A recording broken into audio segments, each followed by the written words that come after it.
देखिए, आज जो सांसद और अभी भाजपा के प्रत्याशी अरविंद शर्मा जी ने प्रेस कॉन्फ्रेंस करी है और ये कहा है कि जो है कांग्रेस के कार्यकाल में और दीपेंद्र हुड्डा जी के कार्यकाल में उन्होंने ये कहा कि भाई कि ये आरोप लगाया है कि भाई रोहतक में एक भी विकास कार्य नहीं हुआ। ये वही भाजपा के उम्मीदवार हैं जिन्होंने जब कांग्रेस पार्टी छोड़ी तो यही इस बात पे कांग्रेस पार्टी छोड़ी थी। इनके बहुत से बयान हैं जो आज के दिन ऑनलाइन भी अवेलेबल हैं। इन्होंने कहा था कि पक्षपात हो रहा है और रोहतक लोकसभा क्षेत्र में ज़्यादा काम हो रहा है और इसीलिए इन्होंने कांग्रेस पार्टी से इस्तीफा दिया है, ये कह के, इसका बहाना लेके। तो उस समय तो ये कहते थे यहाँ पे ज़्यादा काम हो रहा है। आज ये प्रेस कॉन्फ्रेंस करके कह रहे हैं कि हमारे कार्यकाल में रोहतक में काम ही नहीं हुए। और हमने तो अपनी पूरी सूची, साहिल जी वो हम आपको भी देंगे, ये आपको भी देंगे कि भाई हमारे कार्यकाल में कितने काम हुए और इन भाजपा के सांसद के कार्यकाल में कितने काम हुए। हम तो उसका उनका मैं धन्यवाद भी करूंगा कि वो कम से कम काम के मुद्दे पे आए, नहीं तो अब तो इधर उधर की बातें कर रहे थे। हमारे कार्यकाल में रोहतक में 18 राष्ट्रीय स्तर के शिक्षा के संस्थान आई, जिसमें IIM रोहतक गन्नाउठी में शुक्लानौर हल्के में पड़ता है, चाहे वो IIT दिल्ली का एक्सटेंशन सेंटर, चाहे वो AIIMS Badsa, national cancer institute Badsa, Tilyar lake पे institute of hotel management IHM, चाहे FDDI IMT के अंदर, चाहे स्किल डेवलपमेंट विश्वविद्यालय, टूल रूम विश्वविद्यालय जो IMT के अंदर है, चाहे न्यूक्लियर साइंसेज विश्वविद्यालय जो जसौर खेड़ी के अंदर है, चाहे हमारे समय में नई यूनिवर्सिटियाँ बनाने की बात हो, सुपवा, रोहतक में सुपवा नई यूनिवर्सिटी बनी, रोहतक में पंडित भगवत दयाल शर्मा हेल्थ यूनिवर्सिटी नई हेल्थ बनी। 18 राष्ट्रीय स्तर के शैक्षणिक संस्थान रोहतक में आए। इसके अलावा हमारे समय में 18 सरकारी नए कॉलेज, 18 नई ITI, 8 सरकारी पॉलिटेक्निक, 2 नए केंद्रीय विद्यालय मैंने अपने कार्यकाल में भारत सरकार से मंजूर कराए, 2 केंद्रीय विद्यालय और 2 नए सरकारी इंजीनियरिंग कॉलेज। इसके साथ साथ स्वास्थ्य के क्षेत्र के अंदर राष्ट्रीय कैंसर इंस्टीट्यूट, एम्स 2 परिसर बाड़सा, 1 हेल्थ यूनिवर्सिटी, 4 नए सुपर स्पेशलिटी और गांव शहर मिलाकर 68 PHC CHC और अस्पताल पूरे रोहतक लोकसभा क्षेत्र में उस समय मंजूर हुए। ये बताएं इन्होंने कितने कराए। हमारे समय में 2 थर्मल कारखाने लगाए गए, ये बताएं कितने थर्मल कारखाने लगाए इन्होंने। हमारे समय 1080 किलोमीटर की राष्ट्रीय राजमार्ग की 4 लेन या 6 लेन की मंजूरी, गजट नोटिफिकेशन मैंने प्रयासों से भारत सरकार से कराया। तो 785 किलोमीटर प्रधानमंत्री ग्रामीण सड़क योजना, ये भी भारत सरकार से मैंने उस समय मंजूर कराई। और 383 किलोमीटर NCR प्लानिंग बोर्ड की सड़क, ये जो रोहतक से कलानौर 4 लेन हुई थी, आपको याद होगा, ये NCR की सड़क थी। ये बताई इन्होंने इनके समय में कितनी कराई। इसी तरीके से मेट्रो बहादुरगढ़ आई, इनके समय तो 1 इंच आगे भी नहीं बढ़ी। तो 2 नई रेल की लाइन हमने उस समय मंजूर कराई, रोहतक झज्जर रेवाड़ी, रोहतक महम हासी रेल की लाइन, 2 रेल की लाइन, और झज्जर को रेल से जोड़ा गया, महम को रेल से जोड़ा गया। तो बहादुरगढ़ को मेट्रो से जोड़ने का काम ये मेरे कार्यकाल के दौरान ये मंजूरशुदा विकास कार्य हैं। इसके साथ साथ 3 नए औद्योगिक क्षेत्र, एक IMT रोहतक, एक फुटवेयर पार्क बहादुरगढ़ और एक रिलायंस MET SEZ झज्जर, जिसमें 30 से ज़्यादा बड़े उद्योग रोहतक लोकसभा क्षेत्र में आए, जिसमें Maruti, Asian paint, Panasonic, Yokohama, Denso, Amul, Aisin, JK cement जैसी बड़ी कंपनियां आई। 30 से ज़्यादा बड़े उद्योग आए। इनके समय कोई एक भी आया तो बताएं। 120 उस समय खेल स्टेडियम, जिसमें रोहतक शहर में बड़ा राष्ट्रीय स्तर का खेल स्टेडियम और 3 प्रदेश स्तर के खेल स्टेडियम और 116 ग्रामीण खेल स्टेडियम। इनके टाइम में एक भी खेल स्टेडियम बना हो तो बताएं। कुल मिलाकर ये जो विकास कार्य हैं, ये मैं आप लोग को भी देना चाहूँगा। ये जो आज उन्होंने विकास कार्य की बात करी है, तो हम ये विकास कार्यों का हम ये जारी करना चाहते हैं आपके माध्यम से। अगर उनमें हिम्मत है तो वो या तो ये बताएं कि ये इनमें से कौन सा विकास कार्य गलत है।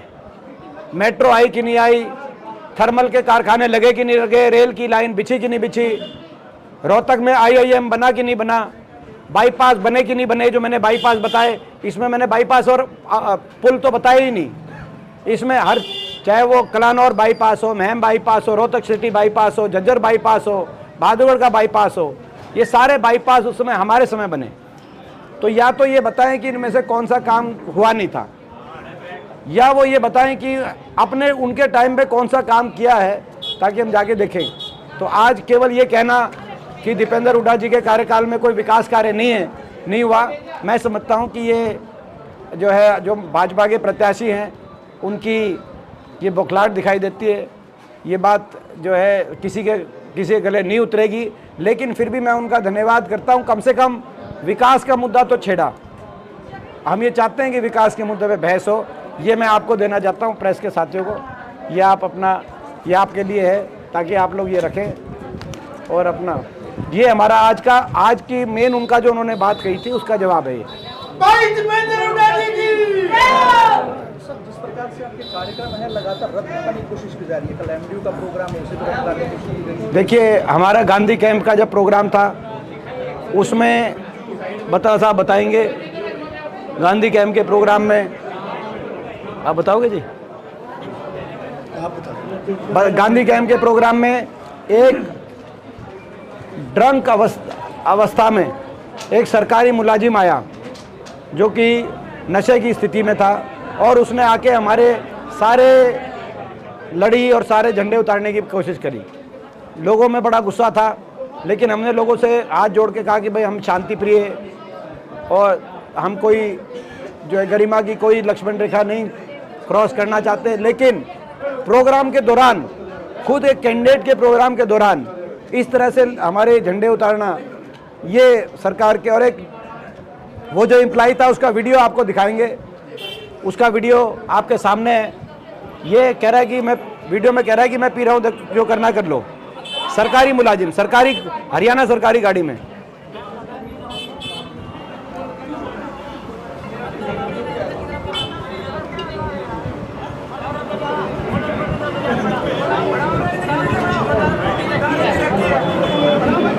आपने देखा, और फिर ये जब लोगों ने किया तो गाड़ी लेके भाग गया। तो इसमें हमने फिर भी संयम रखा, क्योंकि हम चाहते हैं संयम से। ऐसे ही कल यूनिवर्सिटी का प्रोग्राम रद्द कर दिया इन्होंने, जबकि परमिशन दी हुई थी उस प्रोग्राम की। तो मैं समझता हूँ कि ये जो चुनाव आयोग है, वो निष्पक्षता मेंटेन करे। चुनाव आयोग की तरफ से निष्पक्षता नहीं दिखाई जा रही। और ये रोहतक के लोग, एक चुनाव आयोग की एक कदम पे एक रोहतक के लोगों की नज़र है।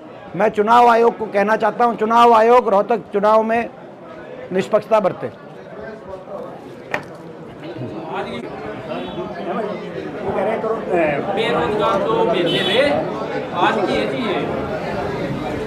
ये जो हमारे जो कोरोना काल में तो आप थे नहीं, आप मैं आया हूँ, भाई साहब तो आए नहीं, तो इसका क्या कारण था सर?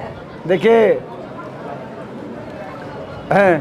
ये भी बड़ी हास्यास्पद सी बात है, क्योंकि कोरोना काल में सरकार उनकी, सांसद उनके, प्रधानमंत्री और मुख्यमंत्री उनके, और वो सवाल मुझसे पूछ रहे हैं कि और सुनो, और जबकि कोरोना काल ऐसा समय था जब दिन और रात स्वयं मैंने और मेरी पूरी टीम ने, टीम दीपेंद्र का नाम ही उसी समय आया, हमने दिन रात लगकर हर रोज 100-200 पेशेंट्स की, कहीं किसी के पास इंजेक्शन पहुंचाते थे, किसी के पास ऑक्सीजन पहुंचाते थे।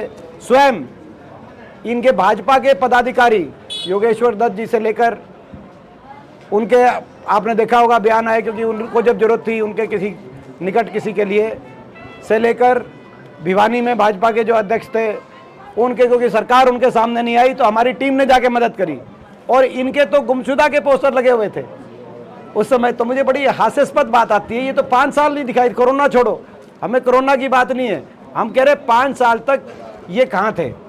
क्या इन्होंने धन्यवादी दौरा किया? क्या देश में ये अकेले सांसद है जिन्होंने धन्यवादी दौरा नहीं किया? मैं ये इनसे सवाल पूछना चाहता हूँ, देश में कोई दूसरा सांसद बताएं जिसने, चलो दोबारा ना जाते एक अलग बात थी, जिन्होंने धन्यवादी दौरा ही नहीं किया एक बार भी गाँव में और सारी जगह।